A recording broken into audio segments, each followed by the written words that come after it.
The rise of Islamic finance. Can halal economics change the world? 14 centuries ago, in the marketplaces of Mecca and Medina, trade was sacred. Merchants were expected to be truthful. Deals were sealed not with lawyers, but with promises before God. The Prophet Muhammad, peace be upon him, himself was a trader, known as Al-Amin, the trustworthy one. In those early days, trade and worship walked hand in hand. Wealth was not evil, but hoarding and exploitation were. The Quran warned against riba, interest, calling it a system that multiplies wealth without effort, leading to oppression. Instead, Islam encouraged profit through partnership, trade through transparency, and charity through zakat. This principle reshaped the ancient world. In Baghdad, Cairo, and Cordoba, Islamic scholars built vibrant markets, introduced credit systems, and documented rules of ethical commerce centuries before Europe's first banks. One timeless lesson guided it all: trade with justice, and remember, you are accountable to God. As the centuries rolled on, Islamic civilization thrived on ethical trade. But when colonial powers rose and modern capitalism took over, many Muslim economies lost their spiritual compass. By the mid-20th century, questions began to rise. Could Islamic principles still work in a modern, globalized world? Could faith once again guide finance? That question sparked a quiet revolution, the birth of modern Islamic finance, where ancient wisdom meets modern need. The global rise of halal economics. The modern story begins in 1963 in a small Egyptian town called Mit Gamer. Here, an economist named Ahmad El-Najjar tried a bold experiment: a bank without interest. Instead of charging or paying interest, depositors became investors. Profits and losses were shared. It worked. From that small town, a spark spread to Dubai, Malaysia, Saudi Arabia, and beyond. By the 1980s, Islamic finance was no longer a dream. It was a movement. Governments established Islamic banks. Scholars created Sharia boards. International conferences brought Muslims and non-Muslims together to design a new ethical economy. Today, that movement has become a $3 trillion industry.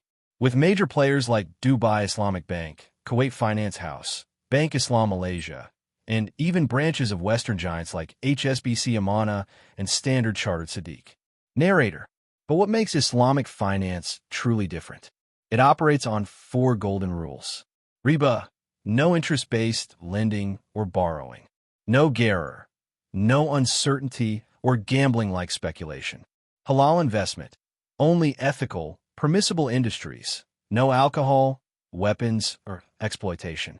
Shared risk and reward. Everyone involved shares both profit and loss. This creates a more stable, inclusive economy. When everyone shares the risk, greed is reduced and cooperation grows.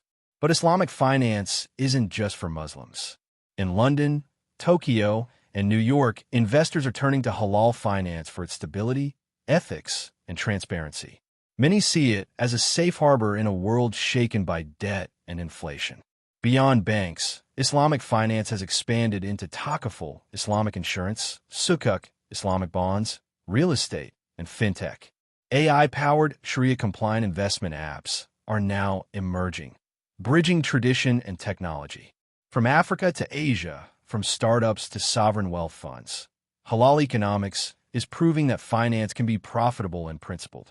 It's a growing movement, guided not just by numbers but by values. Can halal economics change the world? In a world facing inequality, climate change, and moral decay, the question is urgent. Can halal economics, built on fairness and faith, offer a real solution? Critics argue that Islamic finance has yet to reach the poor. Supporters respond that it's still evolving, a young tree growing stronger each year. At its heart, Islamic finance is not just a banking system. It's a worldview. It asks, what is money for? To dominate others, or to serve them? Islamic microfinance projects now empower millions in rural Africa and Asia.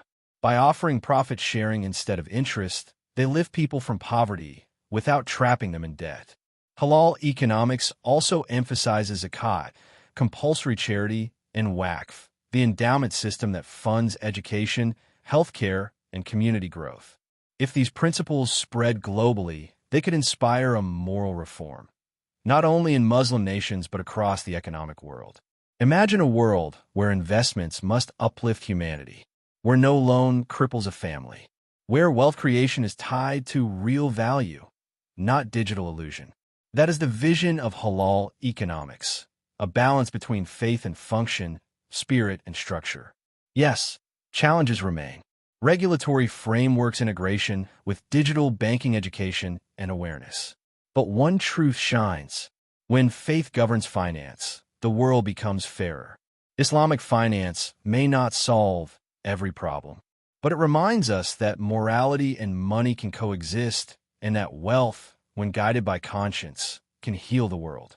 Thank you for watching this documentary on the rise of Islamic finance.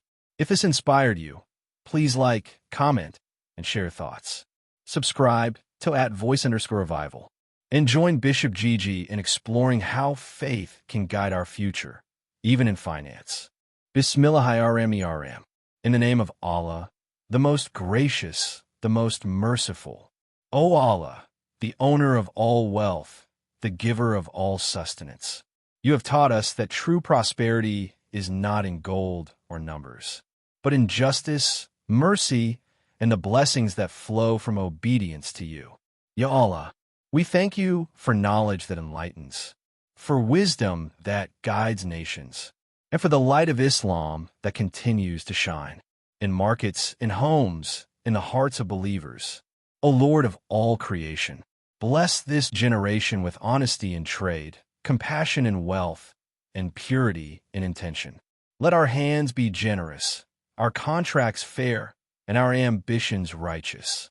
Grant us, O Allah, leaders and scholars who balance faith with progress, who seek not power but purpose, not greed but guidance. Ya Allah, make this world a place where finance serves humanity, where no child sleeps hungry, where every loan uplifts, and where every coin spent brings barakah, blessing, to both giver and receiver. Let the principles of halal guide our banks, our markets, and our hearts. Let our wealth become worship, and our success become service. And if we ever forget, remind us, Ya Rab, that all riches return to you, and that no economy stands except by your will. O Allah, unite the hearts of Muslims across every nation, from Africa to Asia, from the deserts to the digital world. Make us builders of justice, carriers of peace, and protectors of truth. Forgive our shortcomings, purify our wealth, and make our businesses means of sadaqah jariyah, good deeds that continue to benefit others long after we are gone. Narrator, Mallam JIJI. Tone of sincerity. My brothers and sisters, if this message has touched your heart, let not end here. Share it, teach it, and live it. Support ethical finance. Stand for fairness. And wherever you are, be the voice of justice in the world of money. Subscribe to @voice_revival and join me, Mallam JIJI, as we continue to explore how faith can guide the future. May Allah bless your homes, your work, and your wealth. May He make every cent you earn a seed of blessing, and every act of giving a testimony of faith. Subna Rabika Rabalizadi M. Yafin. Wa Salaman al-Mursalin. Walam de Lillahi Rabbalam. Glory be to your Lord, the Lord of honor and might, above what they describe. Peace be upon the messengers, and praise be to Allah, Lord of the worlds.